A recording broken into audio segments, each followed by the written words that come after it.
All right, guys. Now we're going to start looking at congruent triangles. Now, the first thing we need to know is what are congruent figures?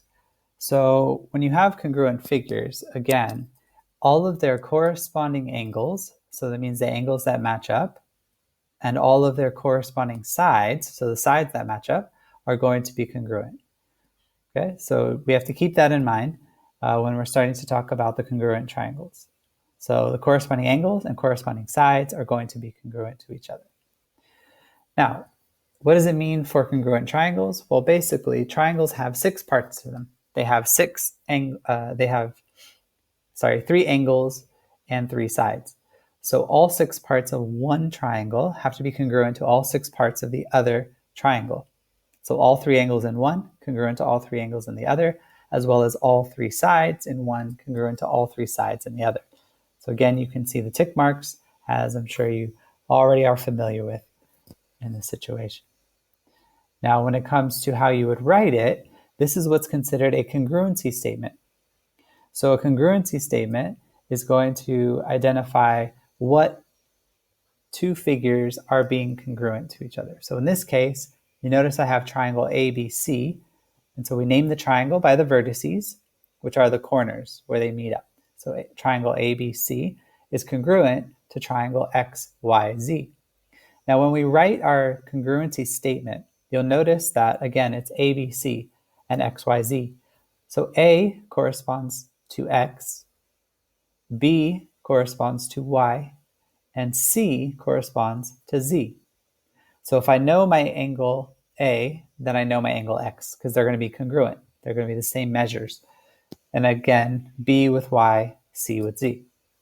Okay, so now that we have that, there are 4 different ways that we can use shortcuts to prove that 2 triangles are congruent to each other.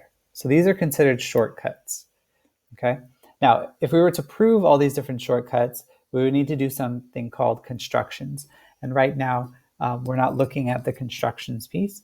We're going to try to just make this application of these shortcuts. So originally, we said 6 parts of one triangle have to be congruent to 6 parts of the other to say that my 2 triangles are congruent. With triangles in particular, we have shortcuts that we can use. So 4 main ones, and then there is a 5th one that we're going to talk about. So in this case, the first one, it's called the side-side-side congruence. And it's exactly what the name says. So if 3 sides of one triangle are congruent to 3 sides of another triangle, the 2 triangles are congruent to each other, which means if you match them up and lay them one on top of the other, everything would be the same measure or the same length. The next thing we need to know is what an included angle is, and this applies to our second congruency shortcut that we're going to look at. So the included angle is going to be an angle that is between 2 sides. So if you look at these 3 examples, the included angle for the first triangle is angle G because it's in between those 2 sides that are marked.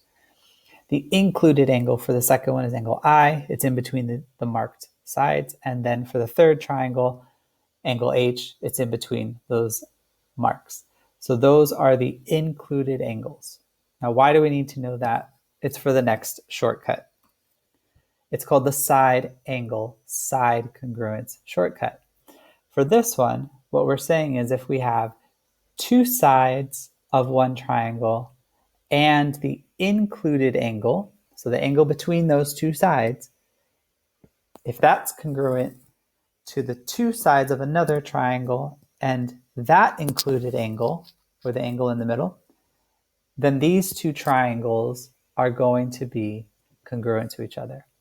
So we call it side angle side. So you notice in here we have one side that has the 2 tick marks, congruent to the other triangle has 2 tick marks. We have the included angle, and then we have the 1 tick marks. So that's side angle side.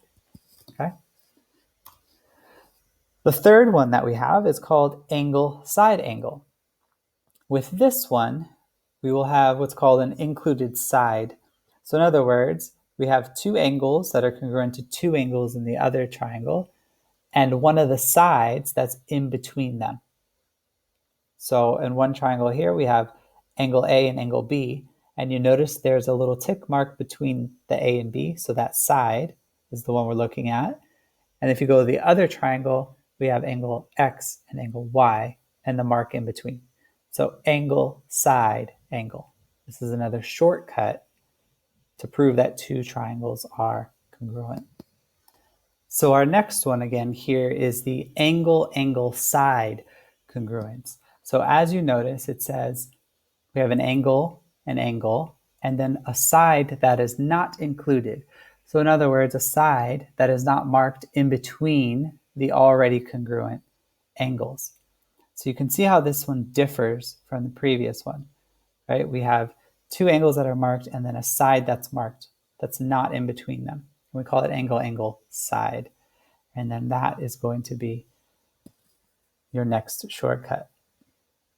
Now, there is another that we have to look at. And so what we're going to look at next is something called the hypotenuse leg. Now, this is a special situation or circumstance. And the only time we can use this is if it's a right triangle. And we call it the hypotenuse leg congruence shortcut because you need to make sure that the hypotenuse for two of the triangles, that those are congruent, and then that you have two legs that are congruent. So one leg and one hypotenuse on the first triangle has to be congruent to one leg and one hypotenuse of the second triangle.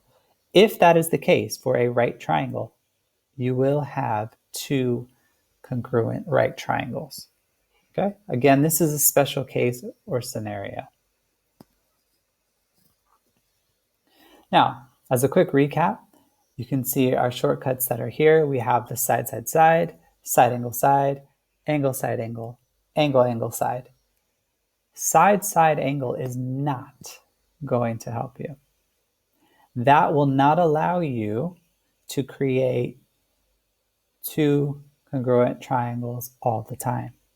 So you can see here, it's telling you there's two triangles that are being formed, but they're not going to be congruent. And again, this comes down to using, again, something called constructions, which at the moment is not a focus for us. Now, just to go back again, we said for two triangles to be congruent, all six parts of one triangle must be congruent to all six parts of the second triangle, right? That's to make sure we have two congruent triangles. And so with that, if I know my triangles are congruent by using a shortcut, we have something else called CPCTC. Corresponding parts of congruent triangles are congruent. So in other words, say I use a shortcut, the side, and I know now because I have three sides of one congruent to three sides of the other, I have two congruent triangles. That tells me that the corresponding angles of those triangles are also congruent to each other. Because if they are congruent, all six parts of one have to be congruent to all six parts of the other. Okay? And that's what we're looking at. So hopefully this helps you out with just looking briefly at some of the shortcuts. We will start to look at proofs and how do we prove that two triangles are congruent. We use these shortcuts to really help us do that. We'll talk more in the next lesson about some characteristics of triangles and how we can then show that two triangles will be congruent to each other.